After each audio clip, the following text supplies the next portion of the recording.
New ইয়র্কের ম্যানহাটনের অভিজাত এলাকা বিলিয়নার্স রো, যেখানে বিশ্বের শীর্ষ ধন কুবেরদের বসবাস, সেখানেই কিনা চলছিল অবৈধ দেহ ব্যবসা। সম্প্রতি সিটি কর্তৃপক্ষ হট এশিয়ান লেডি নামক একটি স্পা বা ব্রোথেল বন্ধে কঠোর আইনি পদক্ষেপ নিয়েছে। পুলিশের ছদ্মবেশী এক কর্মকর্তার অভিযানে বেরিয়ে এসেছে চাঞ্চল্যকর সব তথ্য, যেখানে সাধারণ স্পার আড়ালে চলত টাকার বিনিময়ে যৌন সেবা। এই অভিজাত এলাকায় এমন কর্মকাণ্ডে রীতিমতো শোরগোল পড়ে গেছে পুরো নিউ ইয়র্কে। বিস্তারিত থাকছে ইরা হুমায়রার রিপোর্টে।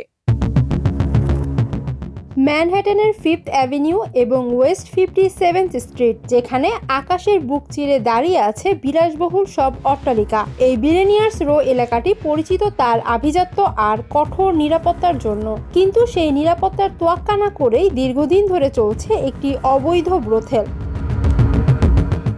সম্প্রতি নিউ ইয়র্ক সিটির লিগ্যাল ডিপার্টমেন্ট এই প্রতিষ্ঠানটির বিরুদ্ধে মামলা দায়ের করেছে। মামলার নথিতে বলা হয়েছে, হট এশিয়ান লেডি নামক এই স্পাটি মূলত একটি অবৈধ যৌনপল্লী। সিটির ছদ্মবেশী এক পুলিশ কর্মকর্তা গ্রাহক সেজে সেখানে প্রবেশ করলে তাকে ম্যানুয়াল স্টিমুলেশন বা হস্তমৈথুনের প্রস্তাব দেওয়া হয়। বিনিময়ে দাবি করা হয় মোটা অঙ্কের অর্থ। তদন্তকারী কর্মকর্তাদের দাবি, প্রতিষ্ঠানটি ইন্টারনেটে খোলামেলা বিজ্ঞাপনের মাধ্যমে গ্রাহক টানত।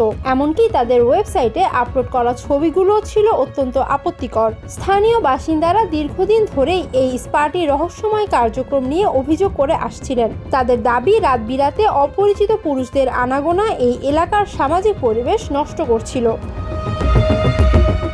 সিটি প্রশাসনের পক্ষ থেকে জানানো হয়েছে, এই ভবনটি মূলত আবাসিক এবং বাণিজ্যিক ব্যবহারের জন্য অনুমোদিত হলেও সেখানে এমন অনৈতিক ব্যবসা কোনোভাবেই আইনসিদ্ধ নয়। আদালত এখন ভবনটি সিলগালা করার এবং মালিক পক্ষকে বড় অঙ্কের জরিমানা করার প্রস্তুতি নিচ্ছে। নিউ ইয়র্কের মতো ব্যয়বহুল এলাকায় এমন কর্মকাণ্ড প্রশাসনের নজরদারি নিয়ে বড় প্রশ্ন তুলে দিয়েছে। পুলিশ বলছে, শুধু এই একটি নয়, ম্যানহাটনের অন্যান্য স্পা সেন্টারগুলোতেও এখন তল্লাশি চালানো হবে।